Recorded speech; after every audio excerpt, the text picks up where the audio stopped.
Hello Starcraft fans, this is FalconPaladin coming to you with yet another daily Legacy of the Void upload. This is a game between Swagger and CranK on Moonlight Madness, the latter edition. Alright, in the bottom left of Moonlight Madness, we have the red Protoss player. It is Swagger, although it's spelled Swager. So I kind of question the age of this player, to be entirely honest. Can't spell, and also using the name Swagger. In the top right of Moonlight Madness, the latter edition, we have the blue Zerg player. It is CranK. And I would say representing Axiom Esports, but that is no longer a thing. Unfortunately, about a week or two ago, Axiom Esports ceased to exist.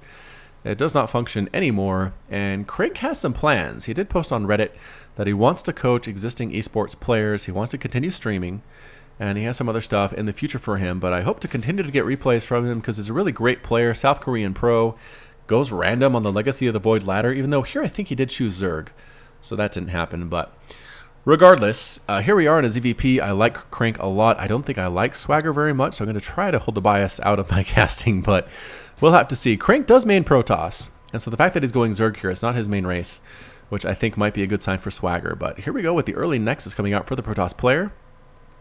And again, if I sound a little bit echoey, it's because I'm in a new house, and this room that I'm casting from is like pretty bare at this point. There's not much to catch my voice. I get pretty bad echoes, but hopefully it's not too distracting. If you want to let me know in the comments if it was distracting or not, I'll see what I can do to fix it. But in the meantime, these casts will be a little bit weird for now. Also, currently, while you're watching this, I think I'm out of town. I'm not sure when I'm going to post this, but I'll be on a cruise, not available to be talked to over Facebook or Twitter or any of those other places.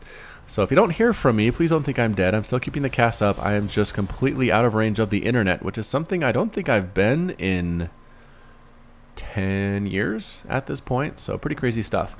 All right, so back to the game at hand. CranK is getting the spawning pool, is getting an extractor because that's very, very smart to do. You want those speedlings, especially for the early game against things like Adepts and Stalkers. They are very, very good indeed. Cybernetics core on the way for Swagger, playing this pretty well. 23 to 20 Harvesters has the lead over CranK, so Swagger can't be too bad at this point. Double Assimilator coming up. We'll have to see the timings on the gas here on the natural to see exactly what's going to come up from our Protoss player, and throwing up a Forge at the front door. That is surprising.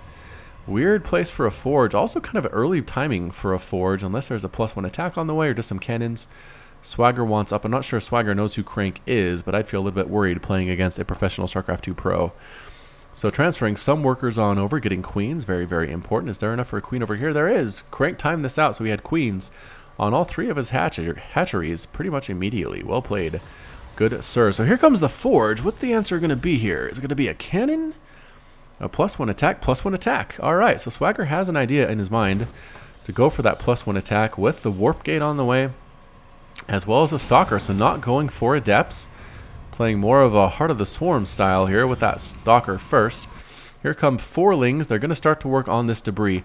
So the important thing about this debris on this map is that it protects the third base of your opponent right here. So this third base is protected by this debris, and this debris protects this base as well. There's no way to get here unless you kill these rocks or these rocks over here. So CranK is starting on these rocks very, very early, and these Lings might be able to get through it. It's going to take 2 or 3 minutes, though, of actual time, which just feels like forever. And unless Swagger checks it, this could be a problem, because then you have Lings coming up this ramp, and then there are Lings in your worker line, and it's not a good place to be at all. Scouting Overlord sees nothing much of consequence. Really only sees a gateway and a Cybernetics core. The important stuff is over here. More gateways. That Forge with the +1 attack. The Chrono Boost is not being used on the Forge, though. It's actually being used on the Nexus. So Swagger is not cutting probes to make this happen. So I'm not sure what the intent is, but CranK's getting a Roach Warren at this point. Continue to get those workers. 42 to 44 total right now. And yeah, there we go. Mothership comes over just to see what's going on, and the Lings get the heck out of there immediately. They got about halfway through there, about 1,000 remaining out of the 2,000 for that debris. So good job, Lings. You did a great work. Go back home and get a drink of stuff that Zerglings drink. Anyway, third Nexus coming up on now that Swagger knows this is a safe location to be. Mothership core hanging out, not available for photon overcharge at the front door, though. So maybe that's something that CranK can exploit. If he gets a roach attack up here, these the pylons cannot be photon overcharged.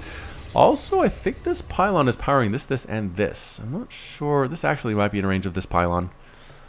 But maybe hitting that pylon would be a pretty good choice for CranK. But he is continuing to make roaches, getting a lair here at about the 5-minute mark, so it makes sense. And continuing lings at the same time. Hallucinated Phoenix scouting on out. Protoss players, please do this. This is something you really, really should do for yourself. Lings and roaches getting together at this place for a staging to go get an attack. And I think they probably could kill these rocks, even with the mothership core here. We will have to see, though. They're going to try to make it happen. What's going on in Protoss land? Protoss land is getting +2 attack and blink. Good gravy. And a single cannon somewhere. Front door. Where the heck? I don't know what that cannon is. Anyway, the Lings say, we don't care, mothership core, if you're killing us from above. There's the photon overcharge, though. That's enough to back out. Where on earth is that cannon? Oh, here it is, protecting the third base. Makes sense. So the Lings and the roaches are splitting up. The Lings are going to try to keep the attention of the mothership core here while the roaches attack the front door. I like this play. Boy, howdy. Photon overcharge. Mothership core has enough for 4 more of these, so don't worry. Don't worry. This will be defended for quite some time. And here comes the roach attack. But the rest of the army is here to deal with this fairly good force field, just forcing the roaches over to that side, and then coming through, squeezing through that tiny little area. I thought this was a wall off, but it's not. And chasing all these roaches home. Here come the Lings, though. Ling roach attack. I still think there are too many stalkers here, especially with a +1 attack. Soon to be +2. Oh boy, Guardian Shield coming up. All these roaches get surrounded and murdered. A single stalker dies, but that's it. Woo-wee. CranK might have regretted that decision. Glial Reconstitution just finished, though, and he has 24 roaches on the way, so he might be able to make this happen. Killing a Ling that was holding his own like a watchtower. Okay, roach count now. 3 more on the way. 26. Pretty much just pure roach for CranK to deal with this stalker attack. This blink stalker attack is kind of the problem. If Swagger is any good with his blink, he's going to be very, very hard to kill. And this debris is falling very, very quickly to this huge number of stalkers.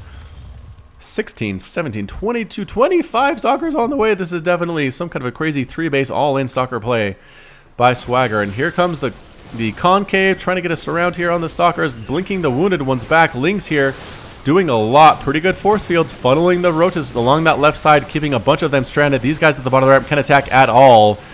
The roaches at the bottom have to watch their friends die. Swagger doing a pretty good job. A lot of the stalkers are wounded, though. And I think he just might want to retreat. Picking up these sentries would be an excellent, excellent play by CranK, though. And yes, getting 1 sentry and another sentry.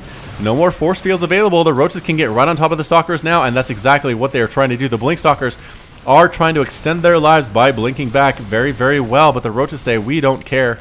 We're getting right on top of you. And now blinking forward on the stalkers, recognizing I think they're feeling very, very confident. But Lings rolling in. Lings do very, very well against this stalker-heavy composition. And it's going to be very, very close here. The roaches do manage to survive. More stalkers reinforcing from the bottom side, blinking every which way, taking care of these roaches, going to the top as well, getting that high ground advantage at the same time. Roaches coming rolling in, decide to go back out instead. And Swagger won that. I think Swagger won that. Resources lost tab. Swagger's lost 4,000 minerals, 1,800 gas. CranK has lost 5,600 minerals and 1,200 gas. So pretty even depending on how you look at it. But here come the stalkers again, trying to make this happen. But Lings and roaches are ready and waiting. Lings get right on up on top. Roach acid saliva hitting at the same time. The stalkers back on out. And there is a warp prism here. Could warp in additional reinforcements for Swagger. Yeah, so this is basically, it looks like a 2-base all-in, right? A 2-base blink stalker all-in from Heart of the Swarm, but it's actually a 3-base. Swagger's spending his money. He's doing a great job of it, but I think there are fewer minerals at the bases, and so to have the money available to do something like this, you basically need 3 bases, so it makes sense.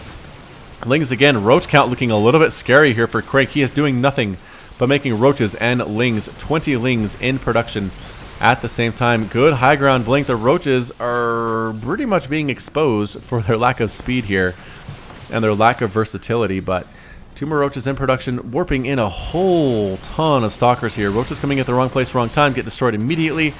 Good micro there from Swagger. Lings at the top here, trying to do what they can, slowly, slowly whittling down at this stalker count. The roaches get a pretty good concave. An excellent blink micro, though, just keeping these stalkers alive. They refuse to die for the most part, but actually taking some hits here. Another stalker ends up dead. Units lost, there have been 45 stalkers that have died. Alright, so 45 stalkers, 55 roaches, and 155 Lings. have gone to their maker in this game. Warp Prism kind of being used for scouting right now, which is kind of fun. 16, 18 lings on the way. Upgrades are not really a concern for CranK at this point. I think if you had +1 attack, it'd be good, but again, just standing in and fighting here. The Blink Stalker approach is pretty good, but the Concave is really, really good for CranK in this particular location. The Blinks aren't as good either here. Can Swagger hold on? He's just kind of standing in, now blinking back. Lings trailing in from the right side, doing what DPS they can, absorbing additional damage as they can. It's very, very close here. Roaches, more and more Stalkers getting warped in from this Warp Prism. At the same time, it's 64 to 56 total Harvesters in favor of Swagger. The Roach count slowly being whittled down, and that's it. Swagger won that battle. The ability to reinforce here immediately is very, very good. That's helping a lot, but we're going to follow these guys, and it's just Roach production, Ling production, Roach production, Ling production for CranK, and just pure Stalker production. Whoa, almost killed his own Warp Prism there. Whoa, 8 hit points on the Warp Prism. That was a misclick for sure. Pushing up to the third base. Once again, can CranK survive this onslaught? Fourth base now on the way for Swagger. And here come the Lings and the Roaches. Lings getting a pretty good surround here on these Stalkers. The ones, again, that are wounded are blinking to the back. I can hear so many Lings dying. And this Concave is super scary for Swagger right now. And that's it. GG from CranK. CranK is defeated. Swagger was victorious. And CranK has left the game. Wow, pretty intense stuff. This is probably one of the best executed Blink Stalker attacks I've seen in Legacy of the Void. That was amazing. Good blink from Swagger. Who is this guy? I'd like to know more about him, but that's about it. I mean, maybe upgrades could have made a difference for CranK. Maybe getting Hydras would have been nice. I think, I mean, I don't know. Mass Ling can be good to a certain point if there aren't enough Stalkers, but if there are so many Stalkers, there's a giant ball, they're not as effective. So, I don't know. Let me know in the comments what you would do against an attack like this as a Zerg player. But anyway, this has been FalconPaladin with yet another daily Legacy of the Void upload. Hit that like button. Hit that subscribe if you like what you saw and what you heard today. You can also catch me on Twitch, Twitter, and Facebook, all at /FalconPaladin.